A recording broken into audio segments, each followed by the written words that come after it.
사랑하는 시흥동산교회 성도 여러분, 좋은 아침입니다. 하나님을 향한 순전한 사랑과 열정으로 하나님 맡기신 일과 또 하나님이 보게 하신 비전을 충성되이 감당하게 되는 귀한 한 날 되길 축복합니다. 자, 오늘 2021년 4월 28일 수요일 시동을 위한 메시지 지금 시작합니다. 오늘 우리에게 주시는 하나님의 말씀은 출애굽기 13장 1절에서 22절의 말씀입니다. 출애굽기 13장 1절에서 22절의 말씀. 애굽에서 나온 백성들에게 하나님은 말씀하십니다. 사람이나 짐승을 막론하고 태에서 처음 난 모든 것은 다 거룩히 구별하여 내게 돌리라. 이는 내 것이라. 많은 분들이 이 구절을 읽으시면서 의아해하는 분들이 계세요. 아니, 장자가 죽는 심판을 그렇게 은혜롭게 피하게 하시고는 왜 이제 와서 다시 장자를 요구하시는가? 처음 태어난 것을 하나님께 바치라니 이게 무슨 뜻인가 하고 말이죠. 하나님께서 어떤 의도로 말씀하셨는지가 이 출애굽기에는 다 기록되어 있지 않기 때문에 마치 하나님이 장자의 생명 또 인신 제사를 요구하시는 것처럼 보이기도 합니다. 하지만 민수기의 기록을 보면 민수기 역시 모세가 쓴 책이죠. 장자를 하나님께 바쳐야 하는데 사람을 제물로 바칠 수는 없잖아요. 사람은 하나님의 형상을 닮은 그런 존귀한 존재이기 때문에 사람을 제물로 바칠 수는 없는 것입니다. 그래서 이스라엘의 그 모든 장자를 대신하여서 레위 지파가 대속하여서 그 장자들을 대속하여서 평생 성전의 일, 하나님의 일을 맡아서 하게 되는 것이죠. 이스라엘 장자들이 심판을 당하는 대신에 하나님의 소유가 되어서 평생에 하나님께 속한 사람임을 기억하게 하기 위함입니다. 이제 이스라엘 자손들은 레위 지파 사람들이 성전에서 하나님 일을 감당하는 것을 보면서 자신의 목숨이 대속된 것을 기억하며 살 것입니다. 또 그 레위 지파 자손들이 그 일을 지속하여 할 수 있도록 그들은 금전적으로 지원을 하게 되는 것이죠. 또 하나님은 처음 난 것들 중에 나귀의 새끼는 받기 원하지 않으셨는데 그 이유는 나귀가 부정한 동물로 여겨졌기 때문입니다. 그렇기 때문에 나귀의 첫 새끼를 대신하여서 어린 양으로 대속하라 라고 말씀을 하십니다. 나귀는 부정한 동물로 여겨졌지만 대부분의 경우 나귀가 어린 양보다 훨씬 더 값비싼 동물이었습니다. 왜냐하면 나귀는 당시에 굉장히 중요한 이동수단이 될 수 있었기 때문이죠. 특히 긴 광야길을 걸어야 하는 상황에서 나귀는 정말 귀한 동물이었죠. 그렇기 때문에 대부분의 사람들은 나귀를 대신할 수 있는, 나귀를 대속할 수 있는 어린 양을 잡아서 바쳤는데 나귀가 너무 많거나 또는 대속할 양이 없는 경우에는 그 처음 난 나귀의 목을 꺾으라고 말씀을 하십니다. 그 피는 받지 않으시고 그 생명만 취하시겠다는 거예요. 이후에 그 자손들이 좀 의아해하면서 물을 수도 있는 것입니다. 아버지, 왜 이렇게까지 해야 합니까? 그렇게 물을 경우에 이렇게 대답하래요. 아들아, 우리 조상들이 애굽에서 종살이할 때 하나님께서 우리를 인도해 내시려는데 바로가 마음이 완악해서 우리를 내보내주지 않았단다. 그때 하나님이 마지막 재앙으로서 애굽의 모든 처음 난 것들, 사람이든 가축이든 처음 난 모든 것들을 다 죽이셨단다.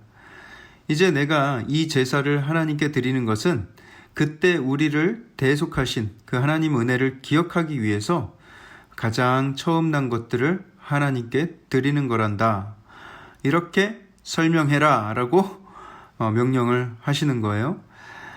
하나님께서 애굽에서 행하신 일들을 기념하면서 그 죄와 심판의 의미를 되새기려는 것이죠. 그리고 그들은 애굽에서 나올 때 요셉의 유고를 들고 나왔습니다. 왜냐하면 요셉은 400여 년 후에 일어날 일들을 미리 알고 있었고 이렇게 애굽에서 나갈 때 자기 유고를 가지고 나갈 것을 유언으로 남겼기 때문이죠. 이 모든 것이 이미 요셉의 때부터 예정된 일이었다는 것을 이스라엘 백성들로 하여금 알게 하기 위한 것이죠. 자, 그 뒤에 하나님이 이 백성들을 얼마나 세심하게 인도하셨는지에 대해서 묘사하고 있는데요. 17절을 보시면 블레셋 사람의 땅의 길이라는 게 나오죠.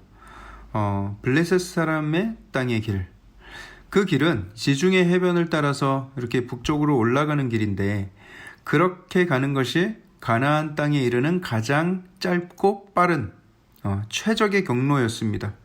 카카오 내비를 찍어도 티맵을 찍어도 가장 최적의 경로는 그 길 하나뿐이에요. 하지만 하나님은 그 길 위에서 만나게 될 전쟁을 알고 계셨습니다. 그 길 가운데 살고 있는 이 블레셋 사람들이 호락호락 그 길을 내어주지 않을 게 분명하고요. 또 그러다 보면 전면전이 벌어질 텐데 이스라엘 백성들은 바로 어제까지 노예로 살던 사람들이죠. 그리고 지금 마냥 들떠 있을 뿐 아무런 훈련도 준비도 없는 상태의 사람들입니다. 그렇게 블레셋 사람들과 싸우게 되면 정말 많은 희생이 있을 게 뻔한 거예요. 그러면 그 전쟁을 치르고 나서는 큰 두려움과 낙심이 생길 테고 애굽으로 돌아가겠다고 할 게 분명한 것입니다.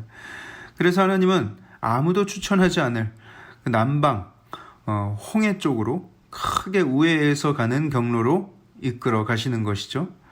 지리를 좀 아는 사람들은 도저히 왜 남쪽으로 가는지 이해가 되지 않았을 것입니다. 아니 지금 서울에 가야 되는데 왜 서해안 고속도로 남쪽 방향을 타는 건데 하면서 도무지 이해할 수 없을 거예요.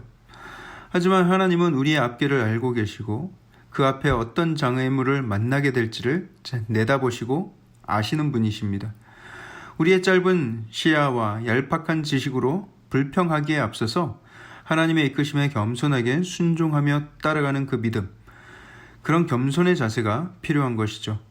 여러분들의 삶이 우회하고 있는 듯한, 또 멀리 돌아가고 있는 듯한 그런 느낌이 든다면 일단 하나님이 나와 동행하시는 중이신가를 돌아보시고, 하나님이 동행하시며 이끄시는 길이 맞다면 결코 두려워하지 마시고 그 길을 묵묵히 걸어가시길 바랍니다. 그 길은 틀림없이 가장 안전하고 가장 확실한 길이기 때문입니다. 자, 어제 나누었듯이 이스라엘 백성들의 인구는 얼마나 된다고 했죠? 장정만 60만 명, 그리고 여자와 아이와 노인들까지 합하면 200만 명이 훌쩍 넘는 수였을 거라고 예상을 하죠. 그 진영의 맨 앞 선두에 누가 앞장서서 가고 있습니까? 그 무리를 이끄는 자가 누구예요? 모세? 땡. 네, 모세 아닙니다. 21절을 보세요. 누구입니까? 여호와께서 그들 앞에서 가시며 라고 기록되어 있죠. 모세가 가장 앞장서서 가고 있는 것 같지만 사실 하나님이 모세보다 더 앞서서 가시는 거예요.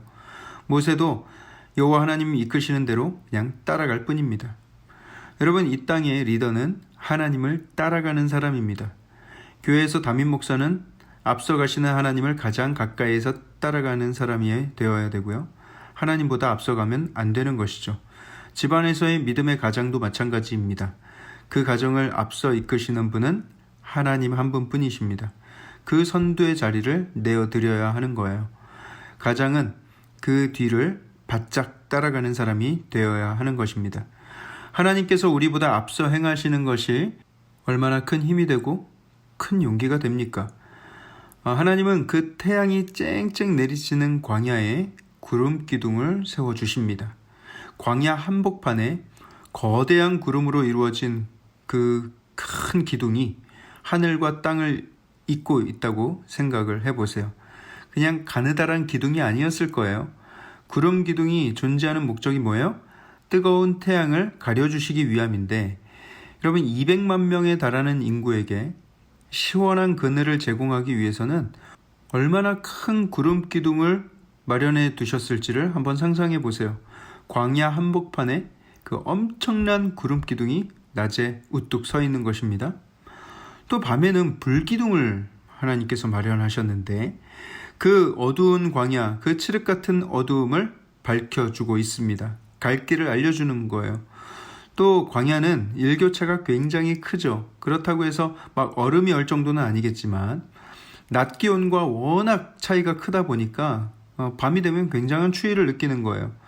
그때 하나님이 천연 불난로를 광야 한복판에 제공해 주시는 것이죠. 그런 하나님의 따뜻한 배려 속에서 그들은 힘차게 전진할 수가 있었던 것입니다. 그리고 마지막 활용 정점으로 우리를 감동시키는 하나님의 말씀. 오늘 본문 맨 끝에 낮에는 구름 기둥, 밤에는 불 기둥이 백성 앞에서 떠나지 아니하니라. 백성 앞에서 떠나지 아니하니라. 그들을 떠나지 않았다. 기록하고 있죠. 사랑하는 성도 여러분, 하나님의 보호하심과 인도하심은 결코 우리를 떠나지 않습니다. 믿음의 눈을 들어서 나를 지키고 있는 하나님의 구름 기둥과 불 기둥을 바라보시기 바랍니다. 그걸 바라보며 용기를 잃지 않고 하루하루 담대히 발걸음을 옮겨가는 저와 여러분들 되길 주님의 이름으로 축복합니다. 기도하겠습니다. 사랑의 하나님, 우리가 가끔 광야에 홀로 남겨진 것 같은 느낌이 들 때에도 하나님은 늘 우리와 함께 하시고 내 앞에 앞장서 계시며 나를 지키시기 위한 구름 기둥과 불 기둥을 늘 마련해 주시는 줄 믿습니다. 하나님의 그 신실하신 사랑은 절대로 나를 떠나지 않을 것임을 기억하고 담대하게 하루하루를 순종하며 하나님께서 이끄시는 대로 그 담대한 발걸음을 지속해 나갈 수 있도록 주님 역사하여 주시옵소서. 주님 우리에게 주신 은혜를 감사드리며 살아계신 예수 그리스도 이름으로 기도합니다. 아멘.